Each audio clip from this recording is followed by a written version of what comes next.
Atos 19.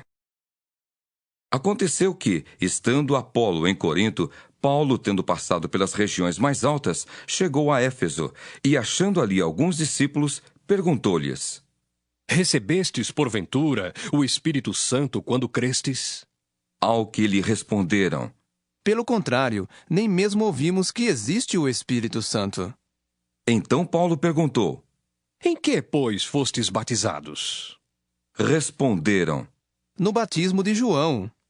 Disse-lhes Paulo: João realizou batismo de arrependimento, dizendo ao povo que cresce naquele que vinha depois dele, a saber, em Jesus. Eles, tendo ouvido isto, foram batizados em o nome do Senhor Jesus. E impondo-lhes Paulo as mãos, veio sobre eles o Espírito Santo, e tanto falavam em línguas como profetizavam. Eram, ao todo, uns 12 homens. Durante 3 meses, Paulo frequentou a sinagoga, onde falava ousadamente, dissertando e persuadindo com respeito ao reino de Deus. Visto que alguns deles se mostravam empedernidos e descrentes, falando mal do caminho diante da multidão, Paulo, apartando-se deles, separou os discípulos, passando a discorrer diariamente na escola de Tirano. Durou isto por espaço de 2 anos, dando ensejo a que todos os habitantes da Ásia ouvissem a palavra do Senhor, tanto judeus como gregos. E Deus, pelas mãos de Paulo, fazia milagres extraordinários, a ponto de levarem aos enfermos lenços e aventais do seu uso pessoal, diante dos quais as enfermidades fugiam das suas vítimas, e os espíritos malignos se retiravam. E alguns judeus, exorcistas ambulantes, tentaram invocar o nome do Senhor Jesus sobre possessos de espíritos malignos, dizendo: Esconjuro-vos por Jesus, a quem Paulo prega! Os que faziam isto eram 7 filhos de um judeu chamado Seva, sumo sacerdote.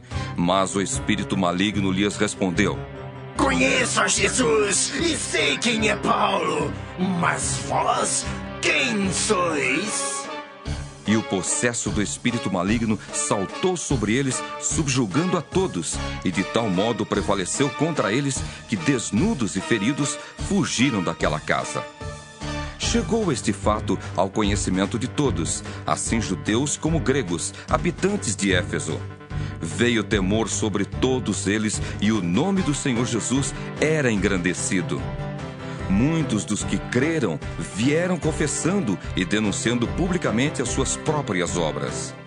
Também muitos dos que haviam praticado artes mágicas, reunindo os seus livros, os queimaram diante de todos. Calculados os seus preços, achou-se que montavam a 50.000 denários. Assim, a palavra do Senhor crescia e prevalecia poderosamente. Cumpridas estas coisas, Paulo resolveu, no seu espírito, ir a Jerusalém, passando pela Macedônia e Acaia, considerando: Depois de haver estado ali, importa-me ver também Roma. Tendo enviado à Macedônia 2 daqueles que lhe ministravam, Timóteo e Erasto, permaneceu algum tempo na Ásia. Por esse tempo, houve grande alvoroço acerca do caminho, pois um ourives, chamado Demétrio, que fazia de prata nichos de Diana e que dava muito lucro aos artífices, convocando-os juntamente com outros da mesma profissão, disse-lhes: Senhores, sabeis que deste ofício vem a nossa prosperidade, e estáis vendo e ouvindo que não só em Éfeso, mas em quase toda a Ásia, este Paulo tem persuadido e desencaminhado muita gente, afirmando não serem deuses os que são feitos por mãos humanas.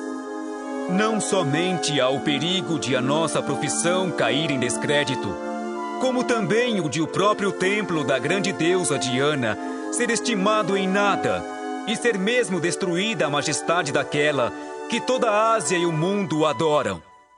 Ouvindo isto, encheram-se de furor e clamavam: Grande é a Diana dos Efésios!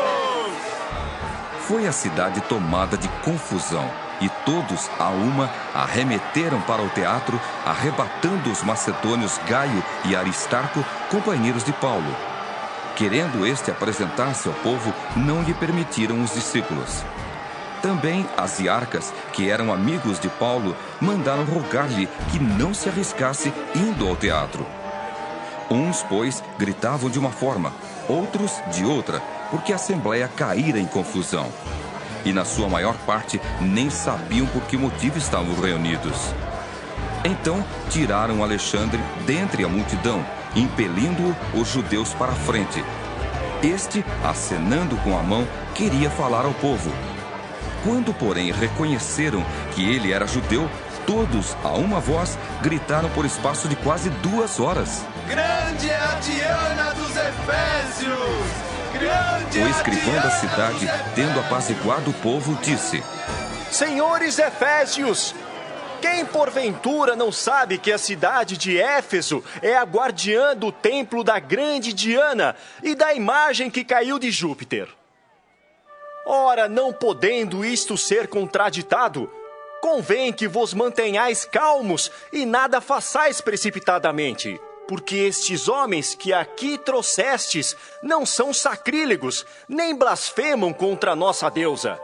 Portanto, se Demétrio e os artífices que o acompanham têm alguma queixa contra alguém, há audiências e procônsules que se acusem uns aos outros. Mas se alguma outra coisa pleiteais, será decidida em assembleia regular. Porque também corremos perigo de que por hoje sejamos acusados de sedição, não havendo motivo algum que possamos alegar para justificar este ajuntamento. E havendo dito isto, dissolveu a assembleia.